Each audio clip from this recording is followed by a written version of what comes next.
À l'occasion du Printemps des poètes dont la grâce est le thème cette année, la médiathèque expose 2 artistes pour la finesse de leur œuvre. À visiter jusqu'au 31 mai à la médiathèque centrale du Canet, rue des Michels. Bonjour Sabrina Jérôme. Par votre art, vous offrez une dimension nouvelle à l'objet livre que vous sculptez. Pourquoi ce support ? Oui, bonjour.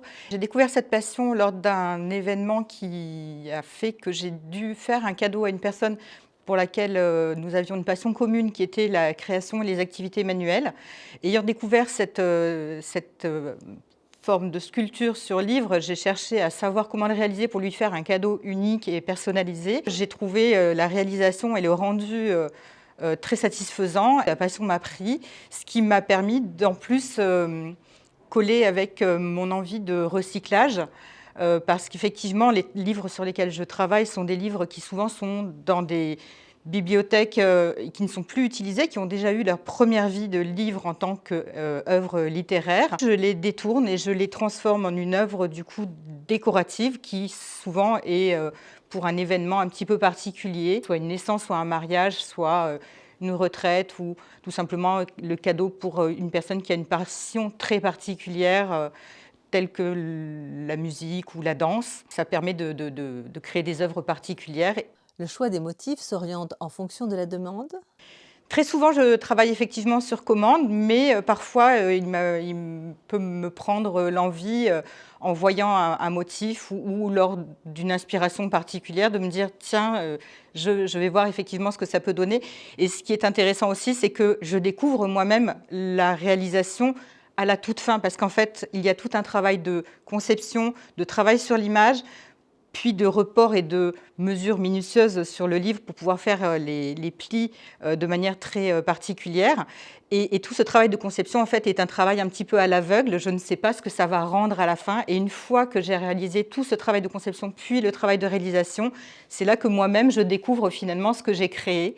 Et souvent, c'est une belle surprise. Comment procédez-vous ? Il y a tout un travail de conception sur l'image, donc qui est peut-être une silhouette ou un mot. J'ai différents modèles. J'ai différentes techniques également qui ont évolué au fur et à mesure de ma pratique, qui a pu m'ouvrir d'autres champs des possibles au niveau de justement ce que je peux réaliser. Et donc tout ce travail est minutieux, des prises de mesure, donc c'est un travail qui est assez pointilleux et très justement donc minutieux, qui me prend beaucoup de temps et sur lequel je travaille par petites tranches parce que justement j'ai besoin d'être extrêmement concentrée, ce qui me permet aussi de couper avec le monde extérieur et qui est assez sympa. Mais je travaille par petites tranches. Et une fois qu'il y a tout ce travail de conception qui a été fait, il y a la phase réalisation au niveau des plis et des découpes de chaque page. Le livre est toujours entier, c'est-à-dire que je n'enlève aucune partie. Tout est entier et tout est plié.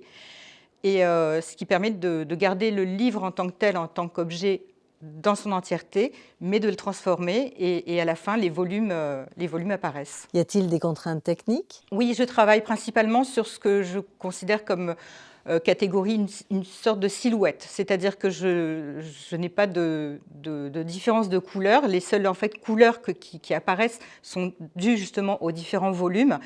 Donc ça, au niveau de détail, c'est assez limitant, mais j'ai fait évoluer ma technique qui m'a permis de pouvoir quand même m'ouvrir le champ des possibles et réaliser différents motifs.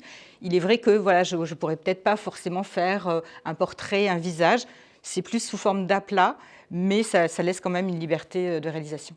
Et aussi le nombre de pages ? Oui, alors je dois travailler effectivement avec des livres qui ont une couverture rigide. Les livres de poche, c'est pas possible dans le sens où simplement il a besoin de tenir par lui-même. Et j'ai besoin d'un certain nombre de hauteurs et de nombre de pages qui sont en fait la matière même qui me permet de créer ces volumes qui à la base n'existent pas quand le livre est fermé. Que vous apporte ce mode d'expression ? De me couper du monde, d'être dans ma bulle, d'être très concentrée sur ce que je fais, ce qui est assez agréable. Et surtout, voilà, la surprise à la fin, la satisfaction de la réalisation qui fait que je me rends compte que j'ai tout ce travail de minutie est nécessaire pour rendre le motif final. Et tout s'imbrique en fait. J'ai besoin d'être dans ma bulle pour pouvoir être précise et minutieuse.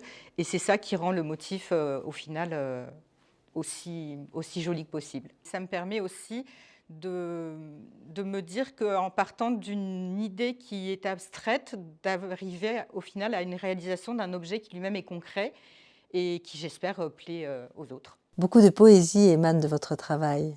C'est gentil et c'est ça qui me fait plaisir aussi, c'est que j'ai découvert ça petit à petit et je ne pensais pas prendre cette ampleur, au niveau de la réalisation et je ne savais surtout pas ce que ça allait pouvoir, susciter au niveau du regard de l'autre. Ce qui a été assez, étonnant et flatteur pour mon travail parce que j'étais moi-même fière de ce que je faisais, mais en même temps, on est toujours un petit peu fier de ce qu'on fait.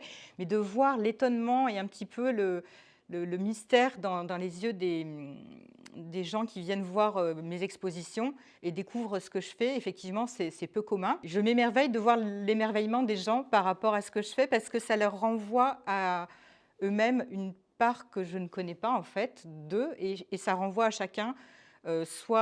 Souvent les hommes me demandent mais comment faites-vous? C'est le côté technique et souvent les femmes me disent waouh c'est joli, est-ce que vous pourriez faire ceci ou cela? Et du coup je me rends compte que chaque personne a son propre regard et sa propre interprétation de ce que moi-même je fais. Merci Sabrina Jérôme. Merci à vous.